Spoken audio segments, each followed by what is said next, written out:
حدیث الافک، افک کہتے ہیں عربی میں الٹا کر دینے کو، تہمت لگانے کو، الزام لگانے کو، کوئی بات کچھ ہو اس کو کچھ کا کچھ بنا دیا جائے، اسے افک کہتے ہیں۔ حدیث افک بخاری اور مسلم کی متفقن علیہ حدیث ہے۔ یہ حدیث مشکات میں موجود نہیں ہے چونکہ ایک پرٹیکولرلی ایک ڈیٹیلڈ حدیث تھی، اس لیے امام ولی الدین تبریزی نے مشکات میں اس کو نہیں لیا، نہ امام بغوی نے۔ بہرحال صحیح بخاری میں انٹرنیشنل نمبر کے مطابق کتاب المغازی چیپٹر میں 4141 نمبر حدیث ہے، 4141 نمبر بھی یاد رکھنا آسان ہے۔ اور صحیح مسلم میں کتاب التوبہ والے چیپٹر میں انٹرنیشنل نمبر کے مطابق 7020 نمبر حدیث ہے۔ حدیث الافک، اب یہ حدیث اتنی انٹرسٹنگ ہے اور اما عائشہ خود راویہ ہیں اس کی کہ اس کو ورڈ بائی ورڈ سنیں گے تو آپ کو ٹیسٹ بھی فیل ہوگا، اور ساتھ ساتھ میں اپنا بے لاگ جو ہے وہ تبصرہ اور کمنٹری بھی کروں گا، اس سے آپ مزید انشاءاللہ محظوظ بھی ہوں گے اور عقائد کے موتی بھی سمیٹیں گے کہ اما عائشہ رضی اللہ تعالی عنہا وعلیہ السلام کے عقائد کیا تھے۔ چنانچہ سیدنا محمد بن مسلم ابن شہاب زہری رحمہ اللہ تعالی المتوفى 124 ہجری، یہ تابعی ہیں اور امام ابو حنیفہ کے استاد ہیں۔ ان کی داڑھی نہیں تھی، چند بال ہی تھے۔ حدیث میں ان سے بڑا عالم ان کے زمانے میں کوئی نہیں تھا۔ عمر بن عبدالعزیز نے ان کی ڈیوٹی لگائی تھی احادیث کو جمع کرنے کے حوالے سے، اور بخاری اور مسلم میں درجنوں نہیں بلکہ سینکڑوں احادیث امام محمد بن مسلم ابن شہاب زہری تابعی المتوفى 124 ہجری سے روایت ہیں الحمدللہ۔ وہ کہتے ہیں کہ مجھ سے 4 بڑے تابعین نے، یعنی تابعی ہیں اور اپنے سے بڑے تابعین نے، جن میں نمبر 1 عروہ بن زبیر جو سیدہ عائشہ کے بھانجے تھے، اسماء بنت ابی بکر کے بیٹے، حضرت ابو بکر کے نواسے، حضرت زبیر اشرا مبشرہ کے بیٹے، اور عبداللہ ابن زبیر صحابی کے چھوٹے بھائی۔ نمبر 2 سعید بن مسیب، نمبر 3 علقمہ بن وقاص، اور نمبر 4 عبید اللہ بن عبداللہ بن عتبہ بن مسعود رحمہم اللہ اجمعین وعلیہم السلام۔ ان چاروں نے سیدہ عائشہ زوجہ رسول صلی اللہ علیہ وآلہ وسلم کے خلاف اس تہمت کا واقعہ بیان کیا، اور ان چاروں سے اما عائشہ نے بیان کیا تھا۔ اما عائشہ پردے میں جو ہے وہ اصحاب کو اور تابعین کو درس دیا کرتی تھی، ہے تو ماں ہے لیکن پردے والا معاملہ تھا۔ اور ان چاروں میں سے ہر ایک نے حدیث کا ایک ایک ٹکڑا روایت کیا، اور بعض کو بعض سے زیادہ یہ حدیث یاد تھی اور بیان کرنے میں بہت صحیح تھے۔ میں نے ہر ایک کی حدیث جو انہوں نے مجھ سے بیان کی، یعنی ابن شہاب زہری کہتے ہیں، اور ابن شہاب زہری ایسا مظلوم آدمی ہے کہ جس کو سنی کہتے ہیں شیعہ، کیونکہ سیدنا علی کی شان میں حدیثیں بخاری مسلم سے اس کی، حالانکہ یہ بھول جاتے ہیں ناصبی کہ حضرت ابو بکر اور عمر کی شان میں بھی جو حدیثیں بخاری مسلم میں وہ بھی ابن شہاب زہری سے۔ اسی لیے شیخ زبیر لیزئی رحمہ اللہ نے اس کے دفاع کے اوپر پورا مضمون لکھا ہے کہ ابن شہاب زہری جو ہے وہ الحمدللہ سنی تھا، الحمدللہ۔ تو یہ ابن شہاب زہری کہتے ہیں کہ میں نے ان چاروں سے وہ روایت سنی، میں نے ہر ایک کی حدیث جو انہوں نے مجھ سے بیان کی تھی یاد رکھی۔ چنانچہ یہ چاروں حضرات بیان کرتے ہیں خود سیدہ عائشہ سے کہ رسول اللہ صلی اللہ علیہ وآلہ وسلم جب بھی کسی سفر پر جانے کا قصد فرماتے تو ازواج مطہرات رضی اللہ عنہن کے درمیان قرہ اندازی فرمایا کرتے تھے، بیلٹنگ کرتے تھے، جس کا نام نکل آئے اس کو لے کے۔ یہ تو ہم یہ جو اسی اعتبار سے جو یہ کمیٹی ڈالی جاتی ہے اس میں بیلٹنگ کی جاتی ہے، اس کے بعد وہ جو ہوتا ہے نا ایک بندہ کمیٹی اٹھا لیتا ہے اتنے میں، وہ تو سود ہے۔ ویسے کمیٹی اتنی رقم میں لی جائے وہ تو ٹھیک ہے، اور یہ سنت ہے بیلٹنگ کرنا۔ تو آپ صلی اللہ علیہ وسلم اس بیوی کو ساتھ لے جایا کرتے تھے، پھر جس کا نام قرہ میں نکلتا اس زوجہ کو ساتھ لے جاتے۔ سیدہ عائشہ فرماتی ہیں کہ ایک مرتبہ غزوہ بنی مستلق کے موقع پر قرے میں میرا نام نکلا۔ یہ کوئی پکنک منانے نہیں جانے ہوتے تھے، زندگی اور موت کی کشمکش میں جا رہی ہوتی تھیں بیویاں ساتھ، ظاہر ہے لڑائی لڑنے جا رہے ہیں، یہ نہ سمجھے کو آؤٹنگ پہ جا رہے ہوتے تھے۔ یہ غزوہ بنی مستلق کے موقع پر قرہ میں میرا نام نکل آیا اور آپ صلی اللہ علیہ وسلم مجھے اپنے ساتھ لے گئے۔ یہ وقت وہ تھا جبکہ پردے کی آیات نازل ہو چکی تھیں۔ یہ جملہ یاد رکھنا ہے آپ نے، کیونکہ اس کے بعد میں نے ڈاکٹر ذاکر نائک اور شیخ البانی اور جاوید احمد غامدی ان تینوں کی کلاس بھی تھوڑی سی لینی ہے پردے کے حوالے سے۔ میں ان تینوں کی بہت عزت بھی کرتا ہوں لیکن اختلاف رائے بھی کرتا ہوں، کیونکہ یہ چہرے کا پردے کے قائل نہیں ہے، تو اس کے رد میں یہ بخاری مسلم سے حدیث بیان کرنے لگوں۔ وہ کہتی ہیں کہ پردے کی آیات نازل ہو چکی تھیں، یعنی اس سے پہلے پردہ نہیں تھا، بعد میں ہو گیا۔ چنانچہ سفر کے دوران میں پردے کے ساتھ اونٹ کے ہودج، ایک ڈولی جس میں پرانے زمانے میں وہ عورتوں کو بیاہ کے لایا جاتا تھا، اس قسم کی ڈولیاں بنی ہوئی تھی جس میں سیدہ عائشہ کا وہ ڈولی ہوتی تھی جس کو اٹھایا جاتا تھا، 4 اصحاب اٹھاتے تھے اور پھر اونٹ پہ سوار کروا دیا کرتے تھے. ہودج میں سوار، یہ مولویوں کے لیے میں بول رہا ہوں، ہودج، ہا کے اوپر زبر ہے، یہ ویسے اردو میں آپ بولیں گے ہودج لوگ بول رہے ہوتے ہیں نا، ہودج میں سوار کرائی جاتی اور اتاری جاتی تھی جب ہم رسول اللہ صلی اللہ علیہ وسلم کی میت میں جنگ سے فارغ ہو کر واپس آئے. پکنک منا کر نہیں، جنگ سے فارغ ہو کر. کئی لوگ شہید بھی ہوئے اس میں. تو مدینہ شریف کے بالکل قریب پہنچ گئے تو رات کے وقت آپ صلی اللہ علیہ وسلم نے پڑاؤ کے بعد چلنے کا حکم فرمایا. تھوڑی دیر ریسٹ، پھر کہا کہ ٹھیک ہے اب ہم چلتے ہیں. میں رفع حاجت کی غرض سے، یعنی پیشاب کرنے کے لیے، لشکر سے تھوڑا دور نکل گئی. جب واپس آئی اور سوار ہونے کے لیے اپنی سواری کے قریب آئی تو کیا دیکھتی ہوں کہ میرا ہار جو یمنی موتیوں کا بنا ہوا تھا وہ کہیں ٹوٹ کر گر پڑا ہے. اب یہ ہار، یہ تو قرآن پاک میں بھی آیا کہ زیور جو ہے یہ عورتوں کی کمزوری ہے. اب وہ عورت چاہے نبی کی بیوی ہو، یہ اللہ تعالیٰ نے بلٹ ان عورتوں کے اندر زیور کے ساتھ شغف رکھا ہوا ہے. تو وہ کہتی ہیں کہ وہ ٹوٹ کر گر پڑا. میں فوراً واپس لوٹی اور ہار تلاش کرنے لگی. اسی میں مجھے دیر ہو گئی. جن لوگوں کے سپرد مجھے ہودج پر سوار کرنے کا کام تھا انہوں نے ہودج کو اٹھا کر اونٹ پر رکھ دیا اور سمجھے کہ شاید میں اپنے ہودج میں بیٹھی ہوئی ہوں. ظاہر ہے اتنا وزن ہے تو اس میں اب اگر کوئی 50-60 کلو عمر، بلکہ یہ بھی میں زیادہ بتا رہا ہوں، 50-60 کلو سے بھی کم وزن کی کوئی عورت بیٹھی ہو تو کیا پتا چلے گا، نیگلیجبل ہے. اور وہ یہ سمجھے کہ میں بیٹھی ہوں. اس زمانے میں عورتیں ہلکی ہوا کرتی تھی کیونکہ غذا سادی اور غیر مرغن ہوا کرتی تھی، اس لیے ہودج اٹھانے والوں کو کچھ پتا نہ چل سکا. میں تو اس ہودج میں سوار ہی نہیں ہوں. دوسرا میں بہت کم سن بھی تھی، یعنی میرا وزن بھی کم تھا.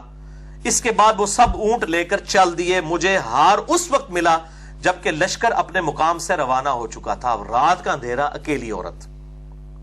میں اپنی جگہ پر بیٹھ گئی اس خیال سے کہ جب لوگوں کو میرے رہ جانے کی خبر ہوگی تو وہ ضرور تلاش کرنے کی غرض سے واپس آئیں گے.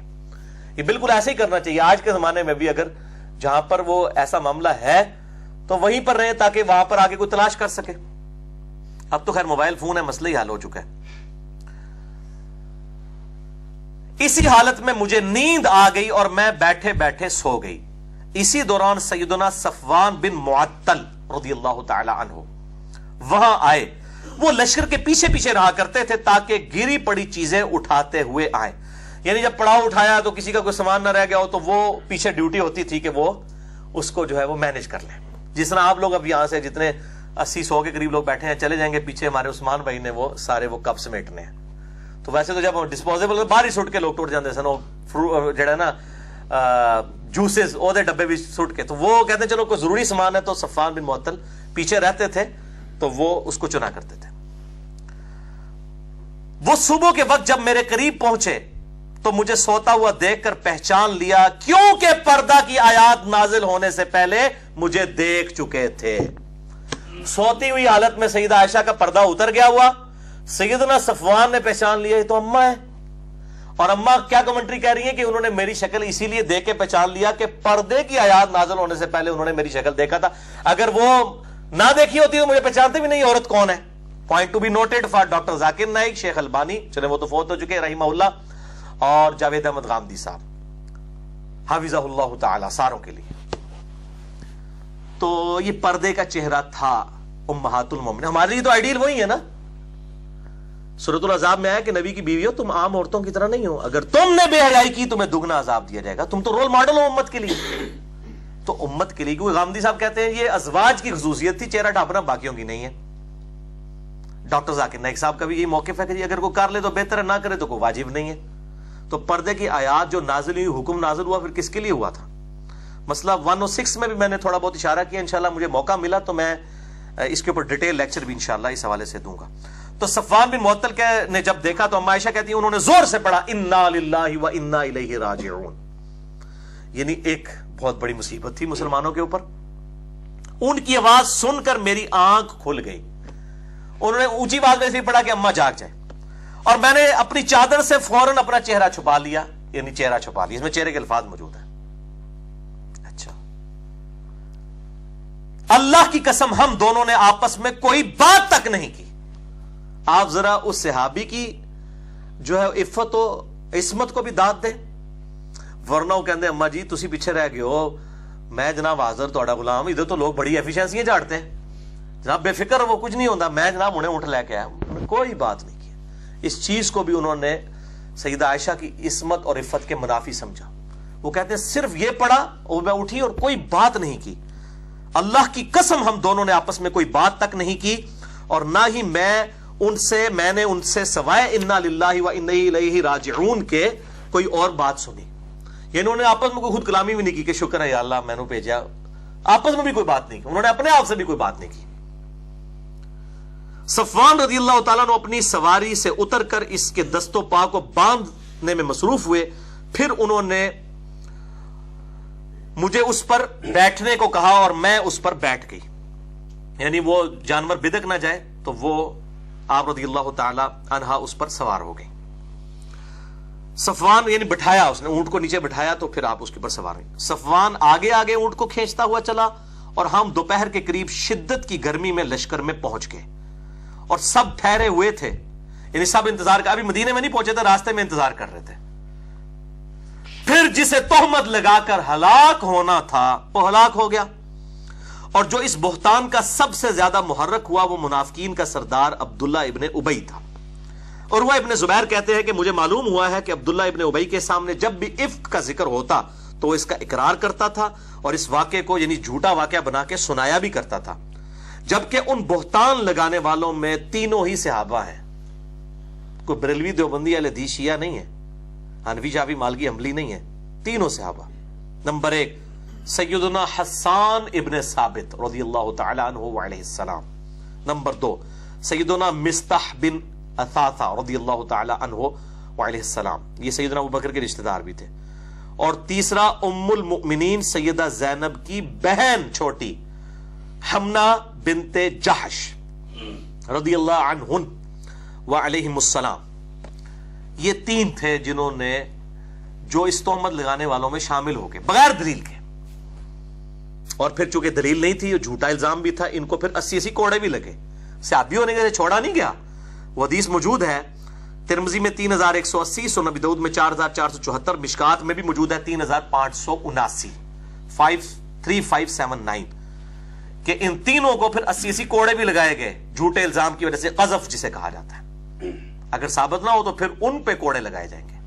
عبداللہ ابن ابی کو چھوڑ دیا گیا چونکہ منافق تھا, فتنے کے ڈر سے کہ وہ پارٹی بازی نہ بنا لے, اس کے تو سب کو عیاں تھا, اس کو اس میں صرف نظر کیا گیا. تو کہتے ہیں کہ اس کے علاوہ اور کوئی مجھے نہیں پتا کسی صحابی اس میں شامل ہوا ہو, مگر منافقین کی ایک جماعت تھی جس کے متعلق اللہ تعالیٰ نے فرمایا والذی تولی کبرہ منہم لہ عذاب عظیم, کہ ان میں سے جو سب سے بڑا ہے ہم اس کو عذاب دیں گے, یعنی عبداللہ ابن ابی, وہ بڑا اس کا سرغنہ تھا, یعنی جو ان کا سرغنہ تھا اس کے لیے دردناک عذاب ہے. اور عروہ کہتے ہیں کہ وہ بڑا سرغنہ عبداللہ ابن ابی تھا. اور آپ کو حیرانگی ہوگی کہ بنو امیہ کے لوگ کتنے عرصے تک یہ جو الفاظ ہیں نا قرآن میں کہ ان کا بڑا جو ہے اس کو عذاب دیں گے, تو حضرت علی پہ لگاتے تھے, نعوذ باللہ. لیکن بخاری مسلم پہ قربان جائیں, انہوں نے تو نام بھی لکھ دیے کہ عبداللہ بن ابی تھا. یعنی جب انسان دشمنی پہ اتر آئے تو پھر انسان, جس طرح وہ مشرکین عرب کہا کرتے تھے, یہودی جو ہے وہ کہتے تھے کہ ان مسلمانوں سے تو مشرکین عرب بہتر ہیں. حالانکہ مسلمان تو حضرت موسیٰ کو بھی مانتے تھے, آسمانی دین کو مانتے تھے, مشرکین تو بت پرست تھے. لیکن جب کسی کا گیر الٹا لگ جائے, تعصب میں بغیم بینوں میں آ جائے, تو پھر ان قسم کی بات کرتا ہے. جس طرح یہاں پہ بھی ہمارے جو بعض جو سخت قسم کے مولوی ہیں وہ کہتے ہیں جناب یہ جو بریلوی دیوبندی ہیں یہ تو مشرکین عرب سے بھی گئے گزرے. مشرکین عرب تو نبی صلی اللہ علیہ وسلم کو پیغمبر ہی نہیں مانتے تھے, نعوذ باللہ, کتنے الفاظ ان کے لیے استعمال کرتے تھے, اور یہ تو پھر بھی نبی صلی اللہ علیہ وسلم کی عزت کرتے ہیں. اسی طریقے سے بریلوی جب بولنے پہ آتے ہیں وہ کہتے ہیں جی اہل حدیث تو جو ہے مشرکین عرب سے بھی گئے گزرے ہیں, وہ گستاخ رسول ہیں, یہ بھی گستاخ رسول ہیں. یعنی جس کا جو دل کرتا ہے نا وہ بولتا ہے. تو یہ میں نے ساتھ انصاف کا تقاضا تھا, چونکہ یہ تاریخ اسلام میں بہت یہ ملتا ہے کہ یہ بڑے شد و مد کے ساتھ پھر اللہ تعالیٰ نے ان کا زور ٹوٹا.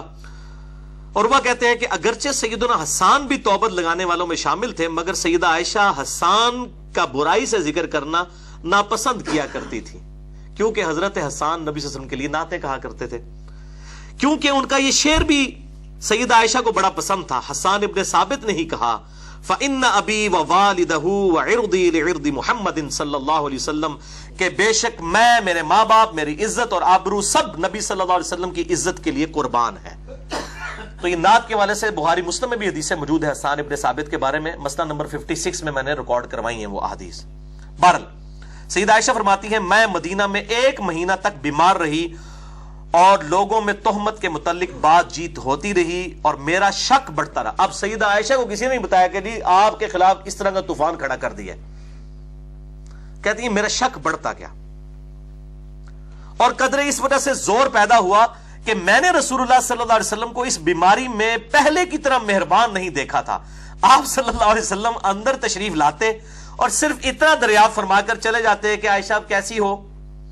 آپ صلی اللہ علیہ وسلم کے اس طرز عمل سے میری بیماری میں اضافہ ہوتا گیا اور مجھے اس طوفان کی کوئی خبر ہی نہیں تھی۔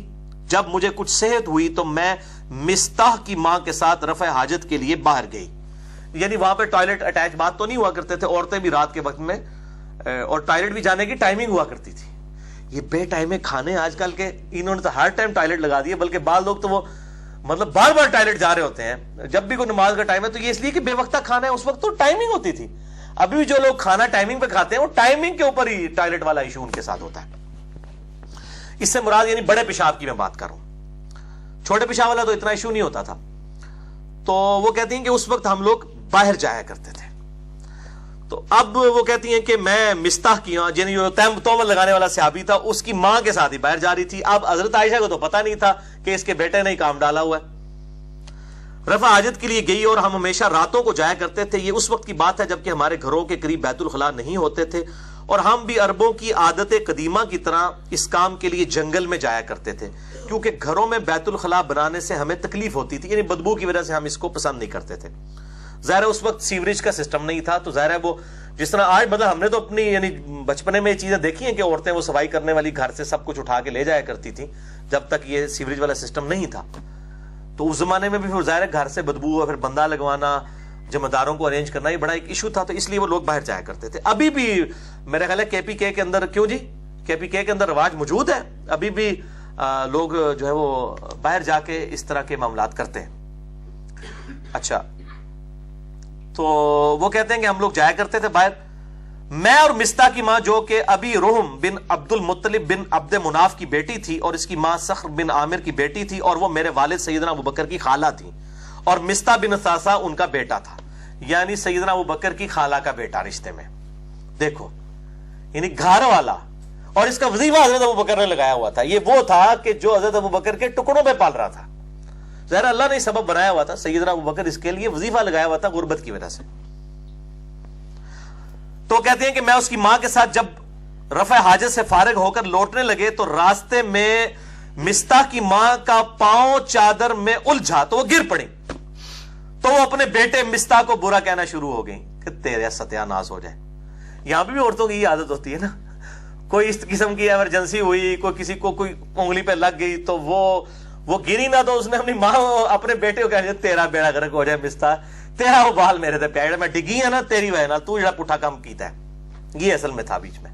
اب اما عائشہ کہتی ہے میں نے کہا ارے تم مستح کو کیوں بری کہہ رہی ہو، گری تو خود ہو، وہ تو جنگ بدر کا صحابی ہے۔ لو جی، بدری صحابی۔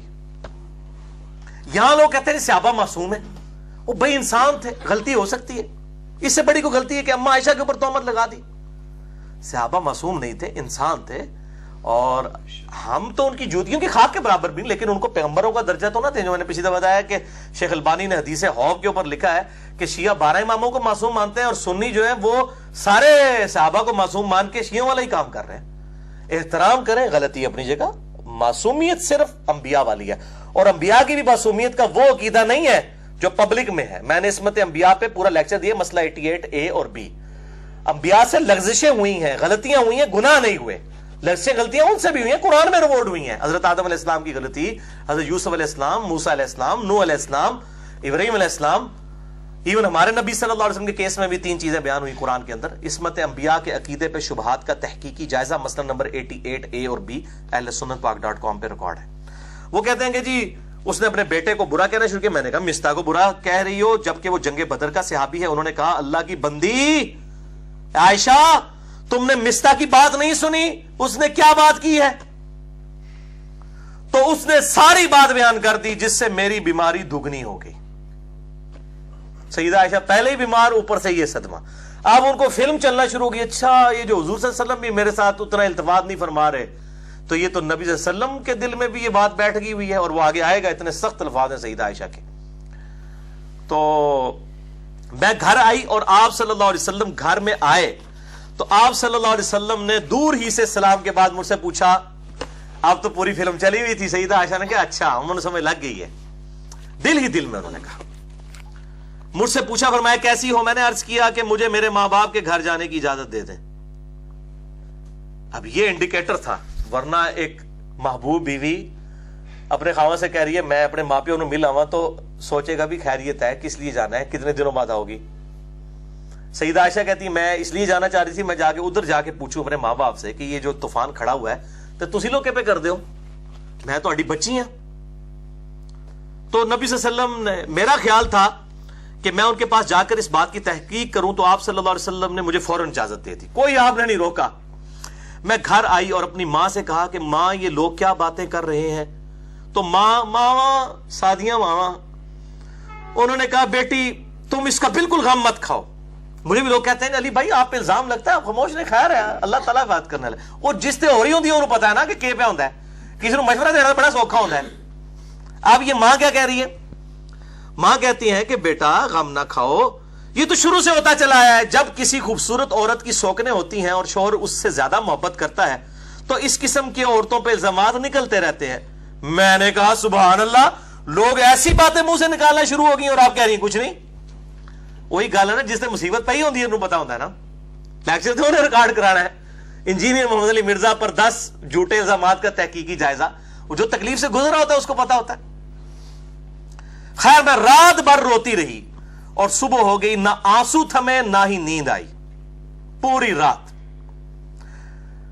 جب وہی الہی آنے میں دیر لگی تو رسول اللہ صلی اللہ علیہ وسلم نے سیدنا علی رضی اللہ تعالیٰ عنہ اور سیدنا اسامہ کو بلایا. یہی دو حضور کے لاڈلے سے آپ ہی تھے. سیدنا علی بچپن سے پالا ہوا اور سیدنا جو اسامہ تھے وہ زید ابن حارثہ کے بیٹے، وہ بھی آپ کے پوتوں کی مانند تھے. اچھا، اور اس معاملے میں مشورہ کیا. اسامہ جو ازواج مطہرات کی پاک دامنی سے واقف تھے کہنے لگے یا رسول اللہ صلی اللہ علیہ وسلم، عائشہ تو آپ صلی اللہ علیہ وسلم کی بیوی ہیں، ان کو اپنے پاس رکھیے، میں ان میں کوئی برائی نہیں دیکھتا، وہ نیک اور پاک دامن عورت ہے. یعنی نبی صلی اللہ علیہ وسلم مشورہ لے رہے ہیں کہ بتاؤ کہ یہ جو باتیں ہو رہی ہیں اس میں تمہارے. اب آج کل کا کوئی بندہ ہوتا تو کہتا یا رسول اللہ علیہ وسلم تہاڈی بیوی ہو ہی نہیں سکتا انج ہویا ہوئے، کس طرح دی گلاں کر رہے ہو تسی، خود اپنی بیوی تے شک کر رہے ہو. لوگ تو اس طرح کی باتیں کرتے ہیں، فوراً ہی مطلب لوگ جو ہے نا فضائل بیان کرنا شروع کر دیتے ہیں. لیکن ان کو پتا تھا کہ انسان تو انسان ہے، غلطی کا پتلا ہے، اور نبی صلی اللہ علیہ وسلم اگر پوچھ رہے ہیں تو ہمیں اب ان کے بارے میں صحیح کمنٹس دینے چاہیے جو ان کا کریکٹر ہے. اچھا، اس کے بعد نبی صلی اللہ علیہ وآلہ وسلم نے سیدنا علی سے پوچھا تو سیدنا علی نے عرض کیا یا رسول اللہ صلی اللہ علیہ وسلم، آپ کے لیے عورتوں کی کوئی کمی ہے؟ اور بھی اور بہت سی عورتیں موجود ہیں، آپ ان سے نکاح کر سکتے ہیں. اب اس بات کو نا لوگ کہتے ہیں جی سیدنا علی نے بغض کا اظہار کیا ہے اما عائشہ کے ساتھ. بھئی یہ ان کا بغض نہیں تھا، یہ نبی صلی اللہ علیہ وسلم سے ان کی انتہا درجے کی عقیدت تھی. انہوں نے قطعاً نہیں کہا کہ عائشہ اس طرح کی ہے یا اس نے یہ کیا ہے. انہوں نے کہا یا رسول اللہ علیہ وسلم آپ نے ایک بیوی کے پیچھے اتنی ٹینشن لی ہے، اتنی عورتیں اور موجود ہیں آپ کے لیے. اور واللہ اللہ تعالیٰ نے قرآن حکیم میں سیدنا علی کی توثیق کر دی ہے قیامت تک کے لیے. میں نازبیوں کو پھکی دے رہا ہوں جو علی سے بغض رکھتے ہیں اور کہتے ہیں جی علی عائشہ سے بغض رکھتے، نعوذ باللہ. علی بھی جو اللہ تعالیٰ بھی عائشہ سے بغض رکھتے تھے. واقعہ ایلا جو بخاری مسلم میں ہے، جو سورہ الاحزاب اور سورہ تحریم کے اندر اس کی ڈیٹیل موجود ہے کہ نبی صلی اللہ علیہ وسلم سیدہ عائشہ اور حفصہ نے جو آپ صلی اللہ علیہ وسلم کے ساتھ بدتمیزی کی، جو قرآن میں بھی آیا سورہ تحریم سورۃ الاحزاب میں، حتیٰ کہ طلاق تک نوبت آ گئی. آپ صلی اللہ علیہ وسلم کو کہا گیا طلاق دیں ان دونوں کو. میں نے پورا مسئلہ نمبر 105 جنید جمشید پہ گستاخی کے الزام کا تحقیقی جائزہ، اس میں یہ حدیث ایلا بیان کی ہے. آج محل نہیں ہے ورنہ تو 1-1.5 گھنٹہ لگ جائے. اس حدیث میں بھی آپ صلی اللہ علیہ وسلم کی ناراضگی اور اس کی تسلی میں جب سورہ تحریم کی آیات نازل ہوئیں تو عائشہ اور حفصہ کو کہا گیا تمہارے دلوں میں ٹیڑھ پن آ گیا ہے، رجوع لاؤ، توبہ کرو، اور اگر تم ہمارے نبی کے ساتھ یہ سلوک کرو گی تو یہ یاد رکھو اللہ تعالیٰ ان کو اور عورتیں دے گا اگر وہ تمہیں طلاق دے دیں. پھر اللہ تعالیٰ نے ان بیویوں کی خوبیاں گنوائیں کہ اگر اے نبی صلی اللہ علیہ وسلم آپ عائشہ اور حفصہ کو طلاق دے دے تو ہم آپ کو مسلم